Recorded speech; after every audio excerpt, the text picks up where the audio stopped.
Bom dia, irmãos, dando continuidade na nossa escola bíblica dominical, que agora é online. A gente imagina que nos próximos meses, se Deus quiser, a igreja toda e a população toda estará no caminho de estar toda vacinada ou toda vacinada de fato, e a gente possa retornar cada vez mais com as nossas atividades presenciais. Mas agora a gente vai iniciar uma nova revista, a gente utiliza a editora Cristã Evangélica atualmente, e essa revista vai durar um quadrimestre. Essa revista ela traz a carta de Tiago. Então a gente vai estudar o livro de Tiago durante esse período e o título da revista é A Fé em Ação. De início, a gente precisa entender quem é o autor dessa carta, quem são os leitores dessa carta e também o propósito, o motivo por que essa carta foi escrita. Então a primeira lição tem por título Abrindo a Cena. A primeira coisa que a gente precisa ter em mente é que Tiago, e isso é o que eu gosto do livro de Tiago, falando de uma forma mais objetiva, ele é muito prático, ele é muito objetivo, ele dá lições precisas, ele não deixa muitas coisas nas entrelinhas. Então se a gente traçar um paralelo com o livro que a gente estava estudando anteriormente, que é o livro de Jó, ele é um livro totalmente diferente. O livro de Jó é um livro que há muitas coisas nas entrelinhas, há muitas perguntas, de difíceis respostas. O livro de Tiago ele já é mais objetivo, ele já é mais prático, ele é um manual de como você deve seguir, de como você deve agir. E Tiago ele traz uma ideia de que a fé produz frutos, a fé produz obras, tá? Para a gente entender, a primeira coisa que a gente precisa entender é que Tiago ele era da igreja de Jerusalém. E o texto vai dizer lá em Romanos 15, 26, eu não vou ler aqui, mas vocês podem ler depois lá, vocês vão ver que Paulo lá em Romanos 15, 26, ele vai dizer que Jerusalém era uma igreja necessitada. Então era uma igreja que passava por necessidades. Então a gente já tem uma ideia de que a igreja de Jerusalém era uma igreja pobre, era uma igreja em que as pessoas tinham dificuldades, provavelmente financeiras, né? E a primeira pergunta que a gente faz é quem é Tiago que escreve a carta? O texto, ele não diz claramente, mas a ideia dominante que há entre os estudiosos, e que é a que eu também acredito, é que Tiago é irmão de Jesus. O Tiago que escreveu essa epístola, essa carta, ele é irmão de Jesus. A gente também tem indícios de que ele era um líder na igreja de Jerusalém. Lá em Atos 15, 12 e 13, por exemplo, eu vou abrir aqui, Atos capítulo 15, versículo 12 e 13. Diz assim o texto: Então todos que estavam ali ficaram calados e escutaram Barnabé e Paulo contarem todos os milagres e maravilhas que Deus tinha feito por meio deles entre os não-judeus. Quando eles terminaram de falar, Tiago disse: Meus irmãos, escutem.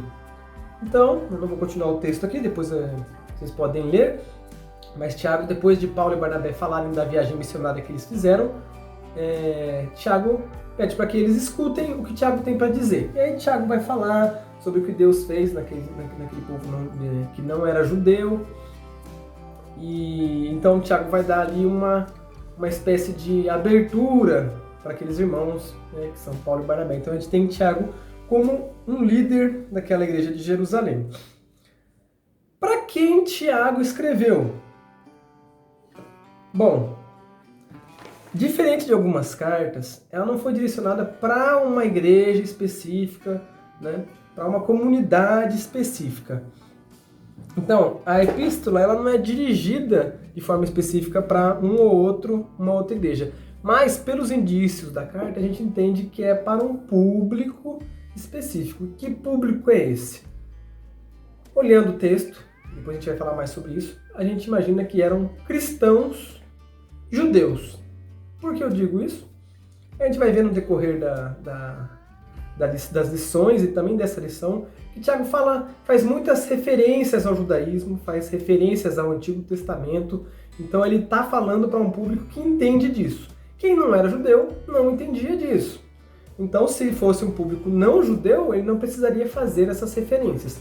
Então a gente entende que ele está falando para um público que é judeu, mas convertidos, né, sim, ao cristianismo. Vamos abrir em Tiago 1:1. Diz assim o texto: Eu, Tiago, servo de Deus e do Senhor Jesus Cristo, envio saudações a todo o povo de Deus espalhado pelo mundo inteiro. Essa está na minha versão, que é a nova tradução da linguagem de hoje. Outras versões vão dizer assim: as 12 tribos que se encontram na dispersão. Saudações. Então, o que significa as 12 tribos que se encontram na dispersão? Se você abrir no seu Bíblia do Tiago 1:1, que não seja a nova tradução na linguagem de hoje, vai dizer que ele está enviando saudações às 12 tribos. Começando por aí, a gente já tem uma ideia de que o público realmente são cristãos não judeus. Por quê? As 12 tribos de Israel eram o povo judeu. Era o povo que foi escolhido por Deus. E eles eram formados por 12 tribos. Hoje não. E Tiago também já está trazendo apenas uma metáfora, um simbolismo. Ele está dizendo, olha, todos os cristãos espalhados pelo mundo, estou enviando saudações para vocês. Fazendo uma análise ou traçando um paralelo conosco, nós podemos entender que nós somos as 12 tribos, porque nós somos escolhidos por Deus. Nós somos filhos de Deus. Então nós somos as 12 tribos de Israel. A nova tradução da linguagem de hoje já vai trazer a todo o povo de Deus espalhado pelo mundo inteiro. E aí, a nova tradução facilitou o nosso entendimento, porque ele fala na outra versão, ele diz assim: as 12 tribos que se encontram na dispersão. Dispersão, ou ainda no grego, diáspora, significa o quê? De fato, povo espalhado, tá? Então, o povo judeu tinha lá o local dele, e aquele povo era ali que vivia, ali era o povo judeu. Outros locais eram outros povos, né? Mas o povo judeu vivia naquele local ali, em Israel. Aconteceu que no Império Babilônico, durante o Império Babilônico, né, quando ocorreu o exílio, eles foram levados cativos. Então ali a gente tem uma diáspora, uma dispersão, uma separação. Aqui no livro de Tiago, da mesma forma que ele está dizendo isso, havia muitos judeus em Roma, havia judeus em outras cidades da Ásia Menor, em outros locais. E a gente traça um paralelismo também para a nossa vida, para a nossa comunidade atual, onde nós estamos, de certa forma, dispersos pelo mundo. Eu estou aqui em Pilar do Sul, vocês podem estar em Salto de Pirapora, pode ter que alguém esteja ouvindo essa lição em Sorocaba ou em qualquer outro local. Nós somos o povo de Deus, escolhidos, e estamos dispersos. Então o livro de Tiago, da forma como ele escreve, é para os cristãos da época ali que estavam dispersos, mas também pode ser muito bem aplicado à nossa realidade, e é isso que nós vamos fazer no decorrer da lição. Outra pergunta é: por que Tiago escreveu a carta? Ou ainda, para quê? Né? Qual a intenção, qual o motivo de ele ter escrito essa carta? Então a gente vai trazer aqui a ideia de que Tiago ele constrói um manual, diferentemente do livro de Jó ou de algum livro poético.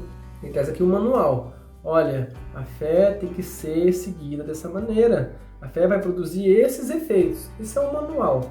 Então, isso eu falo por eu mesmo, se nós temos uma limitação de entendimento, ou se nós não somos suficientemente estudados para entender muitas coisas da Bíblia, o livro de Tiago não é tão difícil assim de se entender, talvez seja difícil de se praticar, já que a vida cristã é de fato um desafio, mas não é difícil de se entender, então ele vai trazer lições práticas. Então ele traz coisas práticas, ele corrige certas tendências, ele confronta cristãos com a responsabilidade da vida cristã, então ele tenta adequar, vamos dizer assim, a forma que nós devemos viver com a fé que nós professamos, com a fé que nós dizemos que temos. E isso é o ponto fundamental do livro de Tiago. Ele bate na tecla de que se nós temos uma fé e se nós propagamos esse evangelho, bom, a nossa vida não pode ser em um outro sentido, a nossa vida não pode ser se omitindo, né? A nossa vida tem que ser manifesta também da forma que a gente fala, da forma que a gente professa. Tiago 1:22 diz assim o texto: não se enganem, não sejam apenas ouvintes dessa mensagem, mas a ponham em prática.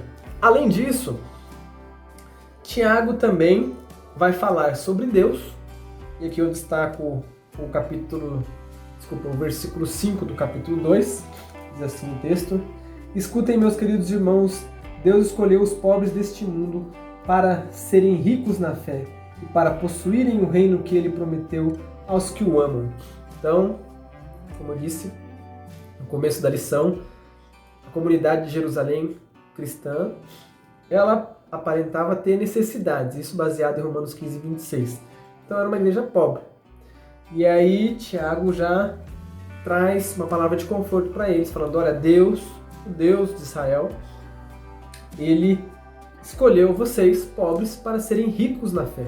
Esse é um texto muito bonito. Porque de que vale ser rico de qualquer outra coisa que não seja na fé, né? Tiago também vai falar sobre Jesus, e apesar de eu não ter um versículo específico, a gente vai perceber que no decorrer da carta, ele usa o termo Jesus poucas vezes.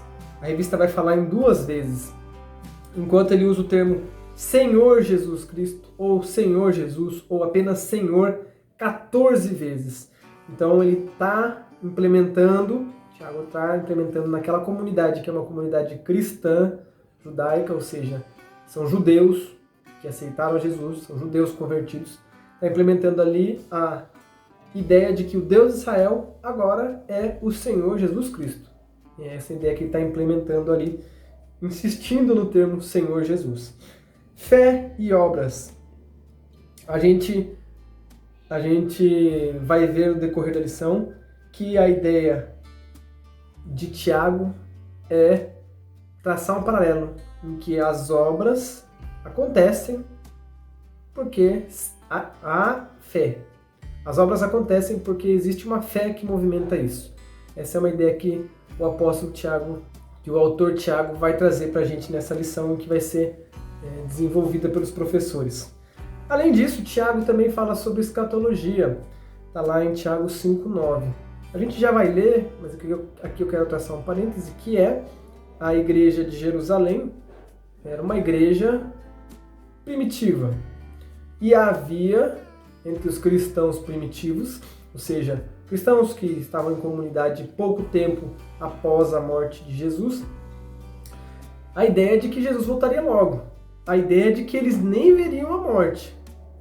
Então, Tiago ele faz um alerta para que haja um ajuste de conduta, haja uma forma de conduta correta, visto que eles tinham isso muito forte em mente. A gente talvez fique mais tranquilo, fala, puxa vida, meu pai não viu Jesus voltar, meus avós não viram Jesus voltar, meus bisavós não viram Jesus voltar, será que vai ser eu que vou ver Jesus voltar? Bom, não sei, mas o alerta de Tiago permanece aí por pelo menos 2021 anos, né? Vamos ler lá Tiago capítulo 5, versículo 9. Diz assim o texto: Irmãos, não se queixem uns dos outros para não serem julgados por Deus.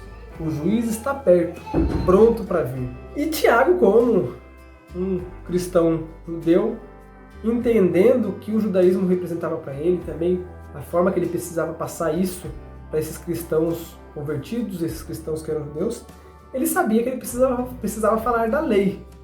E aí ele traz uma importante lição para os nossos dias, que não deveria ser tão importante assim, se nós pensarmos bem, já que nós não deveríamos estar tão presos a um regime de leis no sentido estrito, né? No sentido bem antiquado, antigo, né? Nós não precisaríamos estar presos nisso de, olha, isso não pode, aquilo não pode, assim não pode, assado não pode, ou de inventar um monte de regrinhas, já que nós não somos judeus, não viemos do judaísmo, e todos os judeus que vinham do judaísmo tinham, sim, N regrinhas, N leis que eles precisavam cumprir. Mas, de qualquer forma, a lição de Tiago continua atual até hoje. E ele fala uma coisa muito simples sobre a lei, que deve ficar guardada em nosso coração. Está lá em Tiago, capítulo 1, versículo 25. Diz assim o texto: O Evangelho é a lei perfeita que dá liberdade às pessoas. Vou ler a parte B também, a segunda parte. Se alguém examina bem essa lei e não a esquece, mas a põe em prática, Deus vai abençoar tudo que essa pessoa fizer. Vou ler novamente a primeira parte, que é a mais bela. O Evangelho é a lei perfeita que dá liberdade às pessoas. Por que esse trecho é muito bonito? Esse trecho de Tiago é muito bonito. Porque ele, de certa forma, acompanhando a ideia que surgiu após Jesus ter morrido na cruz e cumprido a lei no nosso lugar, ele fala que o Evangelho é liberdade. E a gente tem base bíblica, tem outros trechos, inclusive de Paulo, dizendo que A lei antiga, do jeito que veio, ela veio para condenar, ela veio para mostrar o pecado e para aprisionar e para prender. Então a gente tem a lei antiga como algo que é o começo, que é o início, que é um degrau, né? E agora a gente tem o Evangelho, que é a lei que dá liberdade. Então a gente passa de um momento em que a lei ela é prisão, ela é restrição, para um momento em que a lei é benéfica, a lei é boa, a lei é liberdade, é a lei que dá, a lei que é perfeita.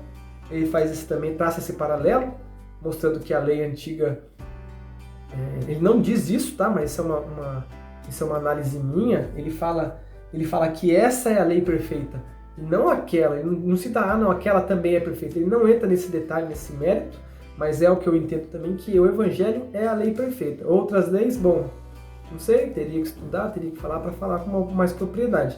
Mas uma coisa que ele diz, e que é o que eu posso afirmar, que está aqui, é que o Evangelho é a lei perfeita e que dá liberdade. Então Tiago traz isso de uma forma leve para o povo que estava ouvindo ali, para os cristãos judeus que estavam ouvindo, né? que futuramente estariam lendo, e para nós também, cada vez que a gente pensar que a lei é prisão, bom, então essa lei está errada. Se essa lei é prisão, a lei está errada. A lei, ela é perfeita e que dá liberdade às pessoas. Esse é o Evangelho que nós queremos praticar. Além disso, ele vai falar de questões éticas e práticas da vida. Vou até citar algumas aqui. O mau uso da língua, ele vai falar sobre pobreza e riqueza, vai falar sobre a opressão dos ricos, queixas, vai falar sobre oração, soberba, orgulho. Então ele vai trazer várias formas de conduta que são muito ligadas ao Sermão do Monte, que Jesus proferiu lá em Mateus capítulo 5. Também tem um trecho em Lucas e nos outros evangelhos, mas em Mateus capítulo 5 fala sobre isso. Então a gente tem essa ligação aí forte entre esses dois textos aí.